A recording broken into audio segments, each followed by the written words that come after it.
come with me to do my DIY lash clusters. As you can see, my lashes are pretty much bald at the moment. So the ones that I like to use are Paterno. I get them on Amazon, and I'm going to show you step by step what I do. So you're going to need eyebrow tweezers, eyelash curlers, bonder and sealer, and of course your clusters. So first step is you're going to curl your eyelashes, and I like to go out a little bit more so you get like the full curl every time, and just keep curling so that they curl up. The reason why I do this is because when you're putting the bonder on your lashes and the lashes are curled, it just connects them so much easier. Next step is the step 1 bonder. So this step is really important because you only put it at the base. If you run it through your entire lashes, you are going to wake up with a sticky mess that you do not want. So I put a healthy amount on the base.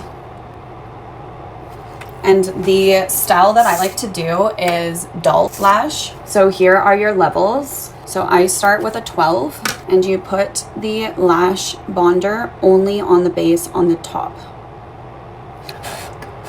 Hook it like this with your tweezers on the very, very end, and just connect it. Also, why do women have to open their mouth when they do anything to do with their eyes?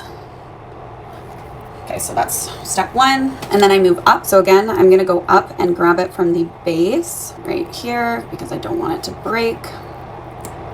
14. I already have the bonder on my lash, so I'm just putting bonder of the lash cluster, and I'm blowing on it so that it gets tacky, so it sticks better. Grabbing it by the edge here so you can just hook it and connecting the two.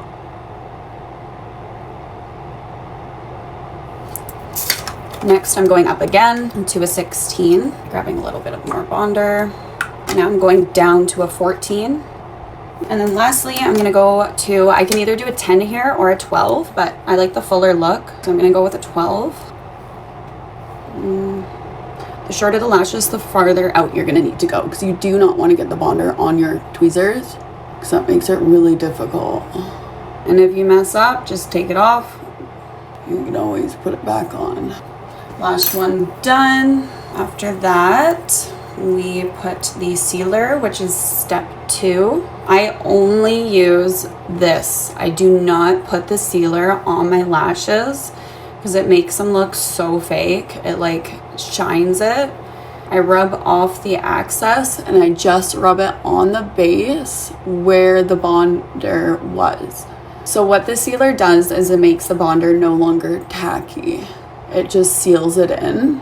So you don't want tacky bonder because then everything will stick together. And then I go like this, and I just rub it on top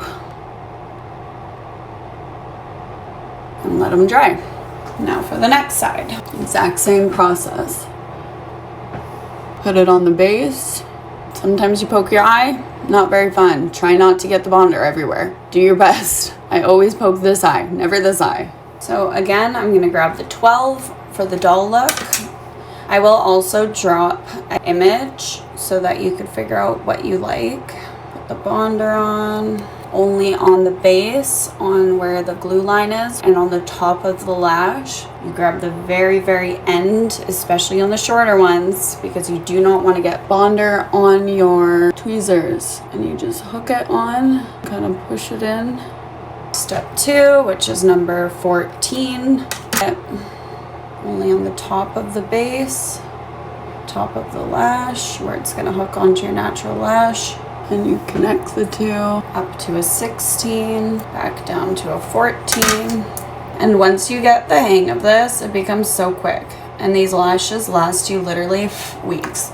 The reason why I switched to lash clusters from going into the salon was because who has an hour or 2 to go in and just like sit there and get your lashes done? Certainly not me. And then on top of that, these lash clusters, like all the supplies last me months, and it's like $30 to get all of the supplies. So, and I could do it from home within like 10 minutes. Another really cool thing is you never have to go looking sparse, because you can just sit there and pinch them together if you're like going on 3 weeks. you could just pinch them together if they're starting to like come apart in my eyeball. Okay, so that one I actually put on my waterline, which is really irritating. So what I'm doing right now is pushing it up by just blinking on it, pushing it onto my lash. You do not want it on your waterline, you want it on your lashes. And now onto the bonder. Again, I do not want a whole bunch of excess base where the bonder was. So there you go. Make sure that if you have like any bonder on your bottom lashes, you pull them off because they will stick to your top and that's really annoying. And there you go. Quick DIY at home, low maintenance, high maintenance lashes that last you weeks, never look sparse, cost me $30 for like months worth and are super affordable.